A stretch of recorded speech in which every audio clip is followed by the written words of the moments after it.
Module 2, Professional Self versus Social Self, the story. In this module, I'm going to talk about an important distinction between social self and professional self. A social self is a great way of being, and it's our default human operating system. We're designed this way to be able to interact and create social groups, families, teams, and in some cases, armies. It's one of the reasons we are the most successful mammals on the planet. When you move into leadership, it's a good idea to check in on how you show up though. One downside of being so socially programmed is we can use a bit too much time and energy on people pleasing. Creating a great professional self is making sure you're easy to follow, you communicate clearly, and you can make great database decisions. If you're spending a bit too much time wondering what people think about your style of leadership, or you're making decisions based on popularity, it's not an effective leadership or good use for your time. Your time should be focused on getting your job done. Here are 3 areas that I work through with people to increase their professional leadership. The first area is people pleasing versus being respected. The second area is doing distracted shallow work instead of being focused on deep work to get the job done. And the third area is not holding yourself or other people accountable instead of holding a great level of accountability. So how do these show up? People pleasing is all about being part of the team, being socially accepted, doing the most popular thing, trying to be buddies with everyone. You're one of the gang and you kind of do get the job done. Instead of saying what needs to be said, I'm doing what needs to be done to get a great result. The likelihood is that you'll be respected for your behaviour and therefore still popular. As one example of this, think about a works or team night out.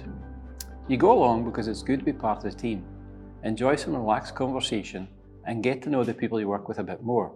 As a leader, you maybe just don't drink as much as you would if you were on a social night out with friends because it is still work related.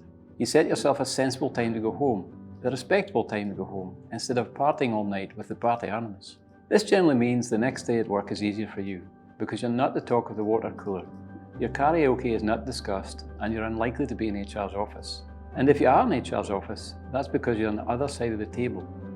So it's just a more professional way to show up. The second area I'm going to talk about is distracted work versus very focused work. There are very different ways of engaging with people and getting your work done. An example of this is if you're in a meeting with someone, then this happens. Okay, Steve, let's talk through the project we're working on. I'll put my phone on vibrate so it doesn't. So we'll continue. What's going on with it?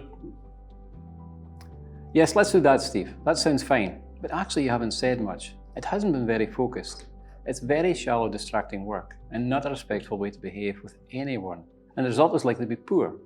On the other hand, if you've been with someone who's focused and fully present, it's just a very different experience.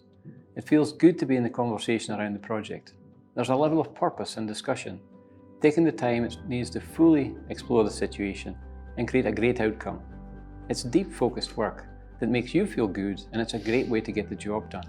The third area is around accountability to yourself and to other people. You don't hold people accountable because it's not the popular thing to do. So you fall back into your social self. Your need to be liked is stronger than your need to hold people to account. And if you don't hold yourself accountable, you do the easy bits, shying away from tougher bits when they come up.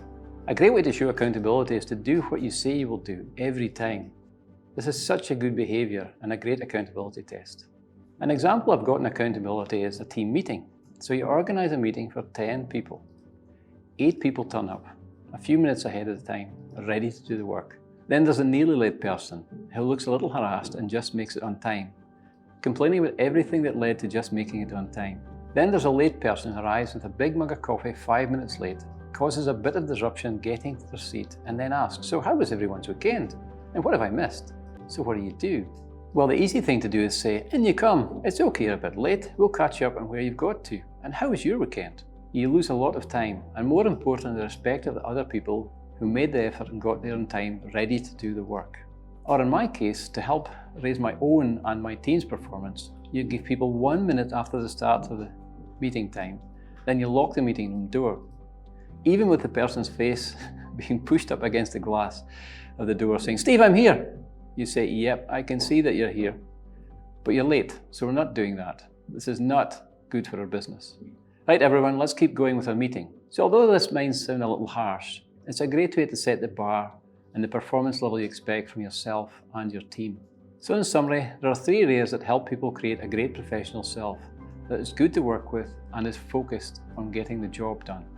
One area is being respected for doing what needs done versus people-pleasing and trying to win a popularity contest. The second area is doing deep focused work as opposed to doing shallow distracted work. And number 3 is being willing to hold yourself and other people accountable to get the job done. So as with each of these modules, you have a choice. You stay in your more social people-pleasing, needing to be like self, or you choose to turn up as your best professional self, creating a great version of you that gets the job done and is also a great leader.